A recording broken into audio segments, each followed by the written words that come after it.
மதத்தின் ஆரம்பம் இயற்கை வழிபாடுதான் என்பதற்கு ஆதாரங்கள் பழைய ஆரிய இலக்கியங்களில் இருப்பதாக சில அறிஞர்கள் கூறுகின்றனர். இந்தியாவின் பல பகுதிகளில் முன்னோர் வழிபாடு இருப்பதற்கு ஆதாரங்கள் இருந்த போதிலும் மிக பழைய இலக்கியங்களில் இந்த கருத்தின் சுவடே இல்லை. ஆரிய இனத்தின் மிக பழைய நூலாகிய ரிக்வேத சம்ஹிதையில் முன்னோர் வழிபாடு பற்றிய செய்தியே காணப்படவில்லை. இயற்கை வழிபாடுதான் அதில் காணப்படுவதாக தற்கால அறிஞர்கள் கருதுகின்றனர்.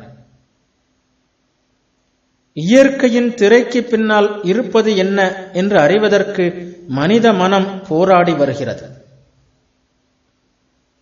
சூரிய உதயம், அழகிய மாலை வேளை, கடும் சூறாவளி போன்ற இயற்கையின் மாபெரும் சக்திகளும் இயற்கையின் எழில் வண்ணங்களும் மனித உள்ளத்தை வியப்பில் ஆழ்த்தி சிந்தனையை தூண்டி வந்துள்ளன.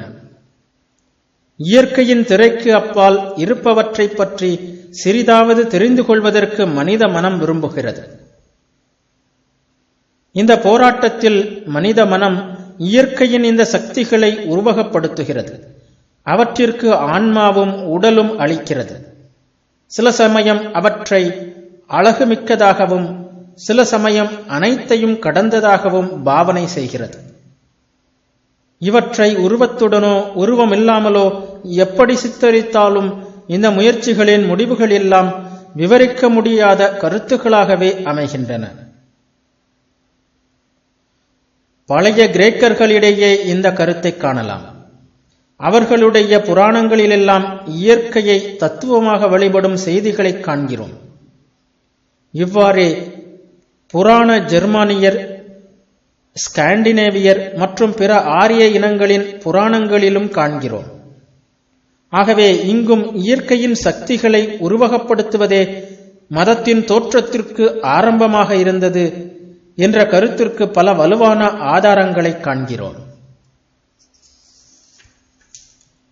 இந்த இரண்டு கருத்துக்களும் ஒன்றுக்கு ஒன்று முரண்பாடு உடையவையாக தோன்றுகின்றன. ஆனால் மதத்தின் தோற்றத்திற்கு உண்மையான வித்து என்று நான் கருதும் ஒரு மூன்றாவது கருத்தின் மூலம் இந்த இரு கருத்துக்களையும் இணைக்க முடியும். புலன்களின் வரையறையை கடந்து செல்வதற்கான போராட்டமே மதத்திற்கு வித்து என்று நான் கூறுவேன். இறந்த முன்னோர்களை, இறந்தவர்களின் ஆவியை மனிதன் தேடுகிறான்.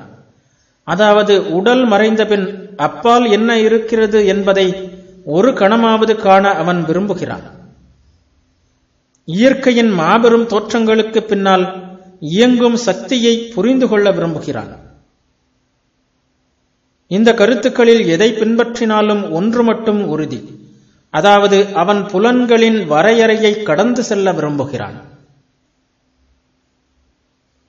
புலன்களின் நுகர்ச்சியால் மட்டும் மனிதனுக்கு மனநிறைவு ஏற்படுவதில்லை. அவன் அவற்றை கடந்து போக விரும்புகிறான்.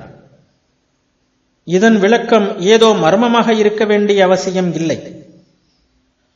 கனவுகள் மூலமாகவே மதத்தை பற்றிய எண்ணம் முதலாக கிடைக்கிறது என்ற கருத்து இயல்பாக இருப்பதாகத்தான் எனக்கு தோன்றுகிறது.